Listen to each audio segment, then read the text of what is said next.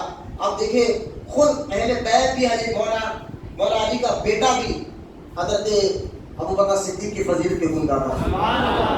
امام جعفر صادق اس حدیث کو غلام رسول سعیدی صاحب جو پاکستان کے جنہوں نے بخاری شریف کی شرح بھی کی, بہت بہترین عالم دین ہے. آج کے دور کے حساب سے جو اردو کو بہت آسان کر کر غلام رسول سعیدی صاحب مقدس اللہ علی نے جو صحیح بخاری کی صحیح مسلم کی شرح کی ہے, تو اس دور کے حساب سے اردو کو اور آسان کر کر بڑی پیارے کے ضرور کے ان کی کتاب مقالات سعیدیہ انہوں نے اس حدیث پاک کو اس کتاب میں نقل فرمایا. آپ فرماتے ہیں کہ ایک مرتبہ امام جعفر صادق فرماتے محبت سے سبحان اللہ, امام جعفر صادق فرماتے میں اپنے والد امام محمد بن باقر سے سنا. امام محمد بن باقر فرماتے میں اپنے والد امام زین العابدین سے سنا. امام زین العابدین کہتے میں اپنے والد امام حسین سے سنا. امام حسین کہتے میں نے اپنے والد مولا علی سے سنا. حضرت علی رضی اللہ تعالیٰ عنہ فرماتے ہیں میں اور صحابہ کرام ہم حضور کے ساتھ ساتھ جا رہے تھے. حضور کے ساتھ ساتھ جا رہے تھے, حضور آگے تھے, ہم سب پیچھے ساتھ ساتھ جا رہے تھے. اتنے میں سیدنا ابو دردہ وہ آگے آئے اور آگے آنے میں ابو بکر کے آگے آئے. چلتے چلتے نبی کے نہیں ابو بکر کے آگے آئے. چلتے چلتے نبی کے نہیں ابو بکر کے آگے آگے. سننا, ابو بکر کے آگے آگے چلتے چلتے جیسے ابو بکر کے آگے آ گئے, سرکار دو عالم علیہ السلام نے دیکھا کہ ابو دردہ ابو بکر کے آگے چل رہا ہے. سرکار نے ابو دردہ کا ہاتھ پکڑا اور ابو بکر کے پیچھے کیا اور پیچھے کر کے کہا کہ ابو دردہ کس کے آگے چل رہا ہے, کس کے آگے چل رہا ہے, تجھے معلوم نہیں سورج نے نبیوں کے بعد سورج زمین میں ابو بکر سے اب تک کسی کو دیکھا ہی نہیں ہے.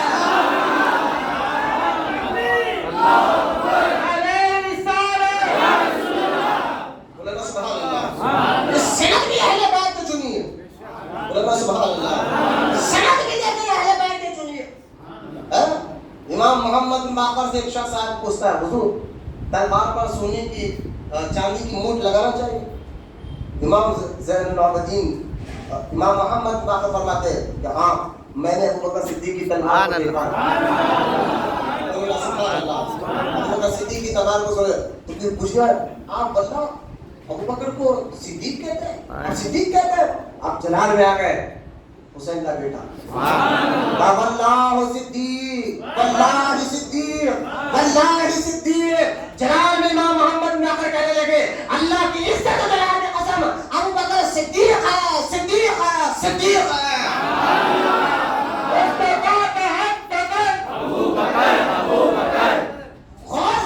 تھوڑا کام کم کرے تو وقت قریب آ گیا. جو اہم عقیدے میں آپ کو دینا چاہتا ہوں, آپ غور کرتے جائیے کہ حضرت یہ اہل بیت کا عقیدہ خود دیکھیں نا, حسینی سیدوں کا نمیار ابو بکر صدیق. سبحان اللہ, سبحان اللہ.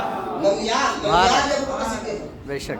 امام جعفر صادق کے نانا بھی ابو بکر صدیق کے نواسے ہیں, نانی بھی ابو بکر صدیق کے نواسے. نانا ہو یا نانی دونوں کے ابو بکر صدیق کے نواسے ہیں. اس لیے امام جعفر صادق کہتے تھے میں اپنے والد کی طرف سے ایک بار پیدا ہوا ہوں, ابو بکر کی جانب سے 2 بار پیدا ہوا. کیا تم کر رہے ہو اسے, کبھی ایسا تمہارے بڑوں نے نہیں کیا کہ افضلیت کے بارے میں صدیق اکبر, کیونکہ اہل تشیعوں کا عقیدہ تھا کہ یہ معاذ اللہ حضرت علی کی بڑائی کرنے میں کہتے ہیں معاذ اللہ. وہ تو اپنی کتاب میں لکھتے ہیں آج بھی شیعہ کہ ابو بکر غازی ہے, معاذ اللہ خلافت کھینچ لیا. ارے بھائی میں نے کہا امام حسین رضی اللہ تعالیٰ عنہ علی کے بیٹا ہے نا, جب دیکھا کہ ماں بھی یزید خلافت کے لائق نہیں تو آپ نے فوج کو نہیں دیکھا کہ میرے ساتھ کتنے لوگ کھڑے ہیں, آپ کھڑے ہوئے ہٹ گئے, تو اس سیٹ پہ بیٹھنے کا لائق ہی نہیں ہے. اگر حضرت علی رضی اللہ تعالیٰ کی نظر میں ابو بکر صدیق کی خلافت غلط ہوتی یا حسین کربلا میں آگے کر دے کہ یہ خلافت غلط ہے اور جان دے دی, ہاتھ نہیں دیا, جب مولا علی کی نگاہ میں اگر ابو بکر صدیق کی خلافت غلط ہوتی تو وہ خاموش کیوں بیٹھے؟ یہ آخری طور پر آپ کو بھی سوچنا چاہیے, خاموش کیوں رہتے ہو تو آگے بڑھ جاتے. آگے بڑھ جاتے ہیں بلکہ مولا علی رضی اللہ عنہ جامع ترمذی میں امام ترمذی نے حدیث پاک کو فضائل صحابہ میں نقل فرمایا ہے. خود مولا علی کے بیٹے محمد بن حنفیہ خود پوچھتے ہیں کہ اے ابا جان بتائیے نبیوں کے بعد سب سے افضل کون ہے؟ تو مولا علی فرماتے ہیں خالہ ابو بکر صدیق. ان کے بعد کون ہے؟ فرمایا خالہ حضرت عمر بن خطاب رضی اللہ تعالیٰ عنہ. یہ محمد یہ صحیح ترمذی میں حدیث حسن سے حدیث ہے. یہ جامع امام ترمذی نے حدیث پاک کو نقل فرمایا ہے. تو یہ خود مولا اچھا سنیں نجات البلاغہ اہل تشیع کی کتاب ہے, اس میں خود مولا علی کا ایک خطبہ ہے جس میں آپ فرماتے ہیں کہ ابو بکر صدیق کی خلافت خدا کا انتقام ہے. ان کی کتاب میں لکھا ہے ابو بکر صدیق کی خلافت یہ ہمارا خدا کا انتقام ہے. اور بات میں نے کہا کیوں کہا ہوگا مولا علی نے؟ میں نے کہا سورہ نور کی یہ آیت علی کی نظر میں بولے سبحان اللہ, بولے محبت سے سبحان اللہ. سورہ نور کی ایک آیت ہے, میں بھی بتاؤں گا کیونکہ حضرت ابو بکر صدیق 2 سال خلافت پر. اور یوں سمجھیے کہ جب آپ خلافت میں آئے ابو بکر صدیق خلافت کو اٹھا سرکار کی ظاہری دنیا سے پردہ فرمانے کے بعد خلافت کو اٹھایا تو آپ کے دور میں جو فتنے تھے اس فتنوں پر دھیان نہیں چاہتا, وقت زیادہ ہو جائے گا. ان فتنوں کو بھی ختم کیا ابو بکر صدیق نے. یوں سمجھیے پھول ہے, پھول کو جتنے کیڑے تھے ابو بکر نے کیڑے نکال کر پھول بنا کر عمر کو دیا. اس پھول سے کیڑے صاف کرنے والے ابو بکر. اس لیے حضرت عمر کہتے ہیں بنیاد تو ابو بکر ڈال کر گئے, میں اس کو عمارت کھڑا کرتا. ابو بکر عمر اس لیے کہہ رہے ہیں بنیاد تو ابو بکر نے ڈالی ہے, اس پر عمارت میں کھڑا کر رہا ہوں. مجھے بتائیے اب دیکھیں آیت میں آپ کو بتا دوں سورہ نور کی. سورہ نور میں یہ آیت مبارکہ ہے جس میں اللہ تعالیٰ نے ارشاد فرمایا ہے, ذرا غور سے سننا. وعد اللہ نے وعدہ کیا کن سے بھائی؟ ذرا غور سے سنیں. الذین آمنوا ایمان والوں سے, منکم وعاملوا الصالحات جو ایمان لائے اچھے کام کرے. کیا؟ لا یستخلفنہم فی الارض فی الارض کما اللہ فرمایا اللہ نے وعد اللہ نے وعدہ کیا ایمان والوں سے جو ایمان لائے اچھے کام کرے ضرور انہیں زمین پر اپنا خلیفہ دے گا. سبحان اللہ سبحان اللہ. فی الارض کما استخلف الذین من قبلہم, اور اللہ ضرور ایک خلیفہ انہیں دے گا زمین پر جیسا ان سے پہلوں کو دی. اور فرمایا اللہ تعالیٰ ضرور ان کے لیے وہ خلیفہ کیا کرے گا؟ تو وہ ضرور ان کے لیے جمع دے گا اس دین کو جیسا دین ہے. سبحان اللہ. وہ دین جیسا ہے ویسا ستھرا کر کے جمع دے گا زمین پر. مجھے بتائیے حضور کی دنیا سے جانے کے بعد فتنہ کھڑا تھا, فتنہ کھڑے تھے. ایک گروہ نے اعلان کر دیا کہ ہم زکات نہیں دیں گے, نماز پڑھیں گے سب پڑھیں گے لیکن زکات نہیں دیں گے. ایک جھوٹے نبوت کے دعویٰ کرنے والے کھڑے گئے. ابو بکر صدیق رضی اللہ تعالیٰ عنہ نے سب سے کہا کہ اب یہاں تک کہ حضرت ابو بکر صدیق نے دیکھا کہ گروہ کہنے لگا ہم زکات نہیں دیں گے, زکات کی منکر ہو گئے. ابو بکر نے کہا میں ان کے خلاف لڑوں گا. جو حضور کے دور میں اگر ایک بکری ہی دیتے تھے یا ایک رسی کا ٹکڑا دیتے میں ان سے لے کر پاؤں گا. حضرت عمر آئے, حضرت عمر ہے سننا غور سے سننا. کون عمر؟ جیسا سوچتے تھے اللہ سے قرآن میں آئے تو کہا, لیکن سنو وہی عمر کہتے کاش میں ابو بکر کے سینے کا ایک بال ہو. حضرت عمر آئے آ کے کہنے لگے ارے ابھی موقع نہیں ہے, اے میرے مومن کیا کر رہے ہو؟ یہ منکر زکات سے آپ کیوں جنگ کرنا چاہتے ہو؟ ابھی حالات کی تقاضا نہیں ہے. دیکھیے بارڈر پہ حضور کی دنیا سے جانے کے بعد کئی لوگ مرتد ہو رہے ہیں, کئی جھوٹے نبوت کے دعوے دار پیدا ہو رہے ہیں. ادھر رخ کرے آپ ادھر رخ کریں گے, ادھر بھی آپ ان کا نظر کریں گے. ابو بکر صدیق نے فرمایا تھا عمر تجھے کیا ہو گیا ہے؟ سننا جلا تجھے کیا ہو گیا ہے؟ زمانے کی حالت میں تو بڑا سخت تھا, اب کیا ہو گیا ہے؟ ارے یہ آج زکات کا انکار کر دے رہے ہیں, اگر میں ان کو اسی حال پر چھوڑ دوں تو کل نماز کا بھی انکار کریں گے, پرسوں روزے کا بھی انکار کریں گے. تو میں دیکھ رہا ہوں ابھی جو ہے ان کو روکنا ضروری ہے تاکہ فتنہ ختم ہو جائے, یہاں پر یہ سدھر جائے. حضرت عمر کہتے ہیں ابو بکر کے اس جملے نے میرے سینے کو کھول دیا. ابو بکر کے اس جملے نے میرے سینے کو کھول کر رکھ دیا. مجھے بتائیے آج بھی لوگ کہتے ہیں نا حضرت ابھی مل کے رہنے کا دور ہے,